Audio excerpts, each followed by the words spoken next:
and welcome to this series of education sessions developed by District 98. I am Chandrasekhar, Toastmaster Chandrasekhar, past district director of this district, District 98, and I must say that I'm excited to be presenting this education session as a digital resource on dissolving conflicts. Now, what do we understand by the word conflict? Of course, we all have heard of this time and again, but do we really understand conflict? And those of you who are wondering, why do I have to understand conflict? I just have to avoid it. Well, I think the answer to avoiding these conflicts lies in our understanding of conflict. Now, what I am going to do today is to take you through certain models which have worked in the past in dissolving conflicts, or in your words, avoiding conflicts. But to do that, I need to first tell you why am I the right person to talk about conflicts at all? Well, a little bit of my history with conflicts goes like this. I was one person who was handling three assignments at one stage in 2016 of three different organizations. One was my day job. As a chief executive officer of JGI schools, my job was more about people management, and you can imagine what it entails to handle the office of the CEO. Along with that, in that very year, 2016, I was focused on steering the then newly formed district, District 98, in its very year of infancy towards President Distinguished District. Thirdly, apart from these two responsibilities, I was also the chairperson for Confederation of Indian Industries Young Indians. Now, these three organizations, all three forward looking organizations, have different agendas and different responsibilities, and needless to say, different set of leaders. Now, when you are trying to work with them, you are at conflict at multiple levels. One, a conflict in your own life about how much time you need to give to different organizations and where are you in the center of all of this. Two, how do you handle different priorities in different places in different organizations of different people? And three, how can you still achieve the goals of these organizations in spite of, despite of, with or without conflicts? Now, that's the qualification I bring to the table when I am talking to you today for the next 20 minutes on dissolving conflicts. All right, then, without much ado, let's get started. And I hope you deliver or you derive value out of this presentation from my end. So while I do that, you will have to wait for a couple of minutes and I will pull out the presentation. And if you don't have a notepad and a pen around, this is your time to grab it because this model is worth note taking. Well, I'll get the presentation started.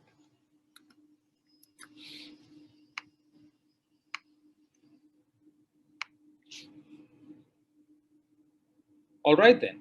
So I'm assuming that you're all back, and I also assume that you can see my screen without any disturbance. As I said, the title of this particular presentation is Dissolving Conflicts. Now, before we get started, let's also have a look at a simple video presentation where you understand how does conflict really happen? Is it all serious or is it also funny when it comes to conflicts at our place?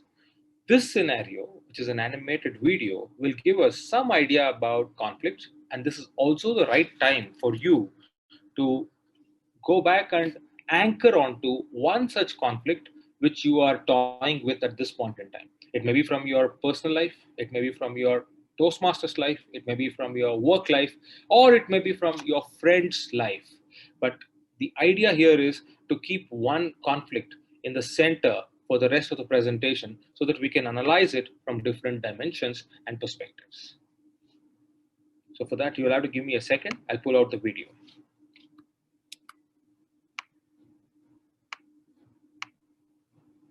All right, here we go.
All right. So now, if you're wondering, what has this video got to do with dissolving conflicts? And if you are asking this question, that this is my case, how does Chandra know about it? Or who am I in this entire video? Well, my answer to all of them is simple.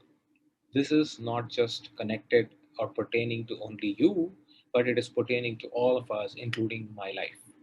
All of us have these conflicts arising day in and day out as we go on with our life. Now, if I go back in this video for a moment and look at, okay, what is that we can learn out of it? For that, you need to look at who are we in this entire context of the video. Are we those two big, uh, egoistic characters which came at the first, where they were not letting go of their space and they wanted to cross over first? Or are we those two little characters, whatever you want to call them, who kind of came up with a compromise and, in fact, towards the end, you bent and then you let them go? Am I that or am I this? The answer is no. We are none of those characters. We are the bridge. Yes, you heard me right. We are the bridge. And look at those characters as conflicts in our life. Let me give you an example. Now I have a to do list. Now I have certain things which are very, very important to be done. And let's consider them to be those two big egoistic characters. Now, both of them are fighting for my attention on my to do list. Now, if I look at them and let them fight, my day is going to go out of schedule. But if I compromise, if I kind of tactically handle it, I might be able to handle both of them just the way the bridge did it. The bridge twisted itself so that it let go of those conflicting hurdles and then tried to stay back. Now, this might all get a little confusing, but if you put it in your context and you say, no, I am not the conflict, I am just the person in whose life conflicts are present. Yes, I repeat that. I am not the conflict, but I am just the person in whose life the conflicts are present makes a big difference. Now you look at it from the bridge perspective. Bridge in itself is not the conflict, but it is obvious for us to get carried away by saying, oh, that's the conflict. We should have built a bigger, wider, better bridge. No, bridge cannot be considered as a conflict. It is those people, those characters who are crossing over are creating the conflict. So I think that's the biggest takeaway from that video for me. And that by now must have given you a little bit of a different perspective of looking at conflicts. You are not the conflict. You are just that person in whose life conflicts are present. Now, with that line, let's move forward. All right. Normally, in my 3 hour workshop on conflict management, I take this step by step. But today, since I'm talking to a smart audience, I don't have to waste that kind of time. So let me present to you what I call as the anger volcano. Now, anger volcano is very simple to what happens to us within a fraction of a second. Those of you who are fascinated by fast cars, you must know this line which the marketing people use. They say, buy this car, you can race from 0 to 60 in less than 4 seconds. That's exactly what happens to us when we want to decode this anger volcano. You go from unmet needs to violent in less than 4 seconds. And there are stages we cross through. One, unmet need being the first stage. Now, let me explain what is unmet need. You want something, but that's not coming the way you expected, and there creates an unmet need. Simple as it sounds, you want something which is a required need and that is not met. So, unmet and unmet need kind of snowballs into feelings. What we don't worry about why we did not get, but we worry about what caused that to happen. And their feelings get generated. Oh, maybe that person do not like me. Maybe that person wants to irritate me. Maybe this is what is the reason why he's doing. Maybe last time I was not fair to that person, so that person is treating me this way.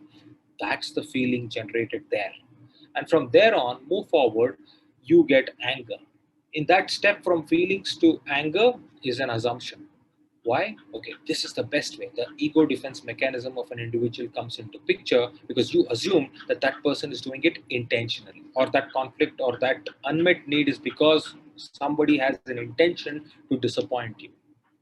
And from there, you get into rage. What is rage?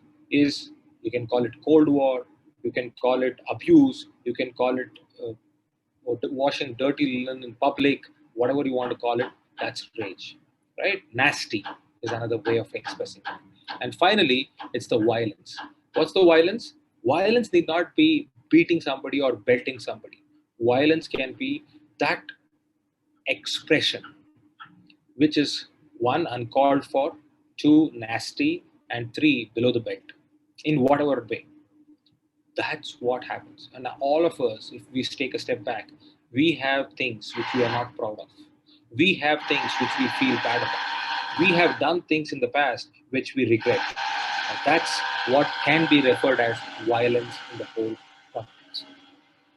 So now that you know the anger volcano, you don't have to worry about why this is required to handle or dissolve conflict at this stage, because this is a piece of information which you should know to connect the dots towards the end. Now, moving forward, if you look at conflict norms, there are basically two sides to it. The first side is from the individual perspective, which is I have an acceptable behavior and I have an unacceptable behavior. From the team's perspective, again, there is an acceptable behavior and there is unacceptable behavior. Now, the problem here is your acceptable behavior may be team's unacceptable behavior. And the team's acceptable behavior may not be acceptable to you as an individual. Let me give you an example. Now, I am a vegetarian, right? So, for me, my acceptable behavior is non vegetarian food is a strict no. Now, I work in an organization, and in that organization, I have a team, and all of those team members relish non-vegetarian food, and not just non-vegetarian food. They like to experiment. They like to try different flavors, different cuisines every time. Now, when I go out on team outings, you can imagine my state. Now, that's an unacceptable behavior for me as far as an individual is concerned, but then the team's acceptable behavior is absolutely that. I'm just giving you a very day to day example because I don't want to bring everything to the context of Toastmasters. Because conflict is not restricted only to Toastmasters, it is in our life. Remember the bridge? That's what I'm here to talk to you about. So, conflict has certain norms, and let's understand how that works. Look at this: individual, team. But then, if you put it in a circular dimension, it works on different layers. First layer is the individual layer, the outermost layer. But you go a little more deeper, you talk about relationship, you talk about environment, you talk about information, and you talk about issue. Let me give you a secret even before I get started. The conflict is in the issue, but then it gets projected at other layers and not at the issue. That's why the yellow dot in the center is empty. Now let's go back and then come back into the center from the outside. So at the individual level, you have these things: knowledge, skills, values, self esteem, positions, reputation, and unsolved issues.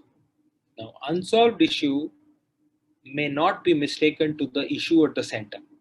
Unsolved issues are there may be every other thing which is happening in your life which is still yet to be solved, but that has got nothing to do with the issue at hand.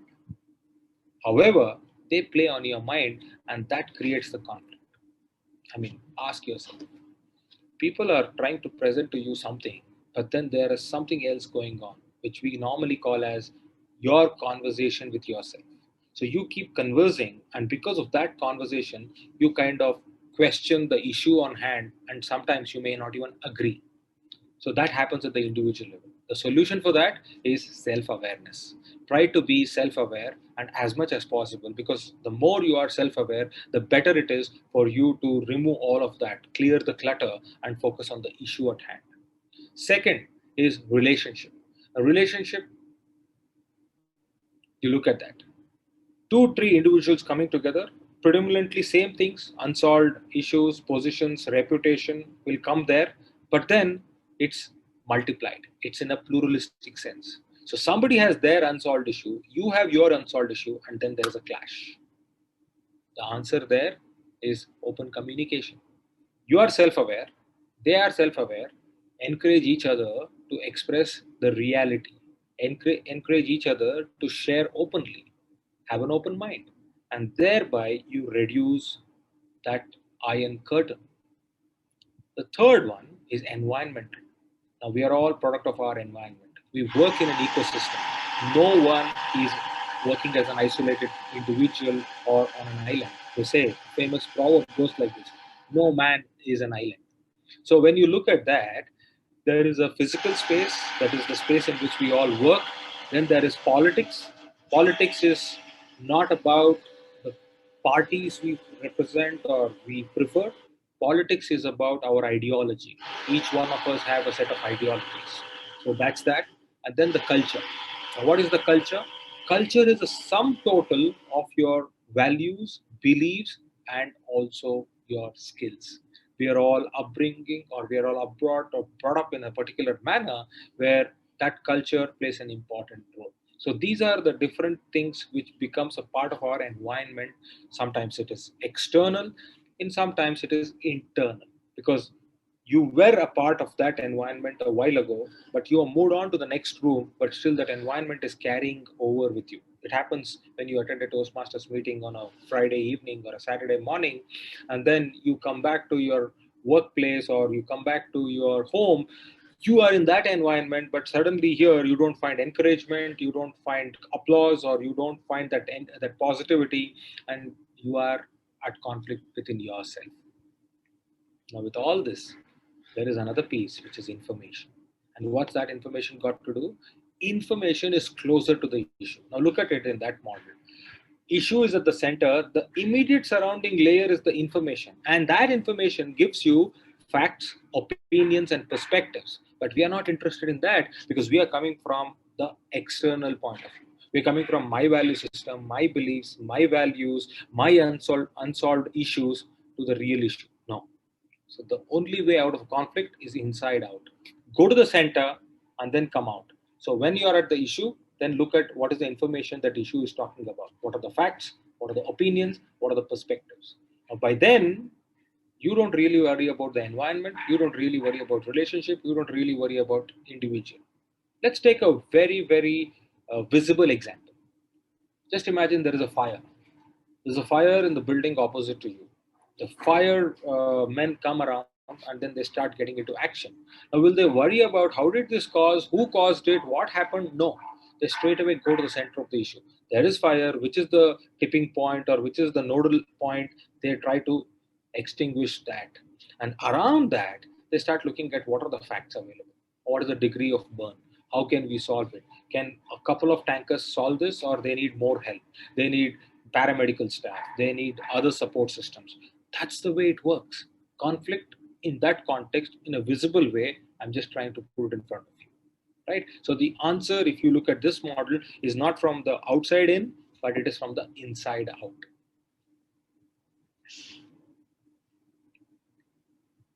This is my last model. And when I talk about this, I talk it with a lot of empathy. And why do I say this? Is because we have always this choice. And when you say, I don't have a choice, you're actually saying, I don't like the other choice. So please take a step back and say, I always have a choice. Whether I like it or I don't like it, but I do always have a choice. And that's why I have this particular matrix, which is into two axes. Number one, you have the assertiveness, and then you have the cooperativeness. On your y-axis is your assertiveness, is the degree to which you try to satisfy your own concerns. Please read that carefully. The degree to which you try to satisfy your own concerns. That is protecting my concerns, my perspectives, and my preferences. Cooperativeness, on the other end, is the degree to which you try to satisfy other parties' concerns. Other parties' concerns is the degree to which you are accommodated. You are open for ideas. You're open to listen. You're open to converse. You're open for a compromise. Now, this is the real conflict. The science in dissolving conflict is bringing it closer. So the variance should reduce. Now, how does it reduce? The center is already there, compromise, but then you have competing, you have avoiding. So that's the extreme of assertiveness. Either you avoid the issue totally and say, no, I don't want to go there because I'm not ready to let go of what my preferences are. Or you compete, okay, either you or me. It's your way versus my way. That's the extreme. On the other hand, it is accommodating. It's like, okay, I have nothing to lose. Everything what you say is fine. Let's shake hands, let's hug each other, and let's go on. But there, your preferences have gone out of the window already. Or collaborating. Okay, great. I have one idea, you have another idea, let's work together. That's very rare because not every idea is complementary, right? So collaborating becomes a little tough when it is conflicting because emotions are involved. Remember the anger volcano? Emotions are involved in a conflict. So that's why the best way is compromising. What is compromising? Is finding a middle way. See, it's easy for me to say, okay, if I'm not going in your way, I don't want to go in my way either, but I don't want to kind of stay here. Let's find out a third way. Or if I put it reverse, if it is not my way, it cannot be your way. Let's find out another way. Now, see, that's compromising. And that way, what happens is, since it's a new way, your feelings, your emotions, your preferences, everything can take a backseat and say, it's okay. I did not get, and he did not get. As silly as it may sound, that's the fact of life. They say in a nice story, which I don't have time to narrate, they say, it's okay if I lose my one eye, as long as you lose your one other eye. You understand the point, right? So I don't mind losing one eye if you are also ready to lose your another eye. So here the focus is not on losing my eye. Here the focus is even Steven. But sadly, that's conflict resolution. We need to come together for a compromise. That's a very dark example of losing an eye, but I just want to tell you that to drive the point. I'm not proposing you getting violent or beating each other up or fighting with each other. So just to drive the point, I just gave you that example from that story, right? So this is in a nutshell, how do we dissolve conflicts? So what I am here to tell you towards the end, to conclude, is just one simple thing. Remember, conflicts are not you, conflicts are in your life. Because once you recognize that factor, you will start gathering the ammunition and the expertise to resolve conflict. But if you do not recognize that and you become the conflict on your own mind, then the problem is a different thing. It's more of psychosocial. And what do I mean by psychosocial is you start getting into self pity. You start getting into ego defensiveness. You start getting into the fact that people don't like me, or I'm not popular, or this is not working. Those things do not take you anywhere. So conflict is not you, conflicts exist in your life. That's the first thing. The second thing in important is, please understand that the only way to resolve the conflict is inside out and not outside in. You are at the outside, the issue is at the center. So you got to start from the center, not from the other side. So don't look at it from my point of view. Look at it from the issue's point of view. In fact, let me tell you this is truth. In all my academic committee review meetings, which I chair once a month, the opening line, even before the meeting is called to order, is this: we agree to differ, we differ on the issue, but we will never differ on the relationship. And this, my set of leaders, whether it is center managers, principals, or academic directors, all of them have to chant it. Yes, there are a couple of more, like how we follow in Toastmasters, but that's not relevant here. But the one thing which is relevant here is we agree to differ, we differ on the issue, and we never will differ on the relationship. And then the next 3 hours is brutal. We tear them apart. We don't care what they think because they know that we are talking about the issue here. So please keep that in mind.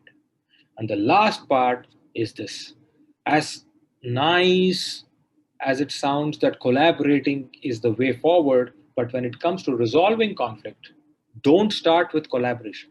That's best if it is achieved, but go for compromise. Because the more you go for compromise, collaboration will happen. I mean, look at it. You need to swim, you first have to get into that mindset first. You need to cycle, you need to get into the mindset first. You need to fight, you need to get into the mindset first. In fact, my mentor says it very nicely. Success happens twice, once in your mind, and the second time actually. So is collaboration. For collaboration to happen, you need to first come from a compromising point of view. Your mindset should be compromising. That is the reason I say compromise is what you should focus on, not collaboration. Because for those of you who understand technical graph, if you are ready to reduce the difference, that's when you can look at new synergy, right? So if you are at the extreme, you are lost. Life is all about averages. You need to come to the average, and in my chart, average is compromise. With this, I thank you for this opportunity, and I wish you that you have less and less conflicts to dissolve in your life. But at the end of the day, it is life, my friend. So conflicts do come up. As long as you remember you have it in you to take care of them head on, I don't think you have anything to worry. Thank you once again for this great opportunity and wish you all the very best in all your future endeavors.